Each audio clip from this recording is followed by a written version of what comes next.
All right, let's dive right into one of the most incredible paradoxes in the entire New Testament. We're going to talk about a story where the ultimate act of giving life becomes the very thing that triggers a death sentence. It's a moment that literally changed the world. And that's really the big question hanging over all of this, isn't it? How on earth does bringing a man back from the dead lead directly to your own execution? Well, the answer is a fascinating, intense story of political fear, religious power plays, and one seriously cold-blooded calculation. So, to really get this, we have to see that the story of this miracle doesn't kick off with a triumphant, flashy display of power. No, it starts with raw, powerful human emotion. When Jesus shows up at the tomb of his friend Lazarus, he isn't some distant, calm figure. He is deeply, visibly shaken. And the language used to describe this is so important. It's not just sadness. We're told he was shuddering with internal indignation. I mean, that's a visceral, physical reaction. It's this deep, powerful anger at what death does, at the pain and destruction it causes. He weeps, not because he's lost hope, but because he's right there in the middle of the trauma and grief with his friends. And then he acts. And he does it in a way that is just completely undeniable. First, the command to move the stone. I mean, everyone there knew it made no sense. Then a prayer, said out loud, so everyone watching, especially his enemies, would know this power wasn't his, it was from God. And finally, that shout, a command that cuts right through the silence of death. The result? It's immediate, it's unbelievable. Lazarus, who's been dead and buried for 4 days, walks out of his own tomb. Now, you'd think a public, undeniable miracle like this would lead to a massive celebration, right? Well, not quite. Instead, it triggers an emergency meeting of Jerusalem's highest court, the Sanhedrin, and it leads to a truly shocking alliance. See, you've got to understand, this council was completely divided. On one side, you had the Pharisees, who were big believers in the resurrection. But on the other side, you had the Sadducees. These were the wealthy, pro-Roman elites who ran the temple, and they completely, totally denied that resurrection was even a thing. These two groups were bitter enemies. They agreed on almost nothing. And this is where the irony just becomes staggering. The Sadducees, whose entire theology was built on rejecting the idea of resurrection, are suddenly faced with absolute proof of one. And what's the reaction? Do they rethink their beliefs? Nope. They start plotting a murder. Why? Because this miracle was a direct threat to their political power.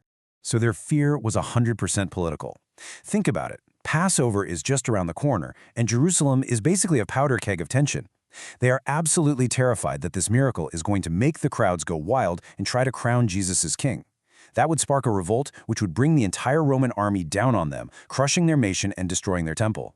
For the Sanhedrin, protecting their own power was way more important than acknowledging a miracle from God. So right in the middle of all this panic and fear, one man steps forward with a solution that is as simple as it is brutal. And that man is the high priest, Caiaphas. Caiaphas just cuts through all the noise with this chilling, pragmatic statement. It's pure political math. He's not even pretending it's about justice. He's basically saying, look, this isn't murder, it's national security.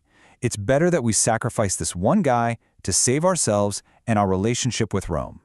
But here's the amazing twist. Decades later, when the Apostle John looked back at this moment, he saw something else entirely.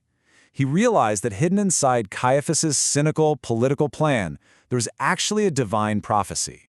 John's insight here is just incredible. He says that because Caiaphas was officially the high priest, God actually used his corrupt, self-serving, murderous words to declare a profound spiritual truth, that one man would indeed die for the people. And this brings us right to the heart of the paradox, where a cynical human plot and a divine eternal plan crash into each other in a single history-altering event. So what Caiaphas saw as a convenient political scapegoat to keep the Romans happy, God intended as the ultimate sacrificial lamb to save the entire world. In their attempt to get rid of Jesus to protect their own little kingdom, the Sanhedrin actually became the instruments that brought about the very sacrifice that offers salvation to everyone. And you know, this whole story, it's not just some abstract theological idea. It is anchored to a real place. And the archaeological evidence for where this miracle happened is surprisingly strong.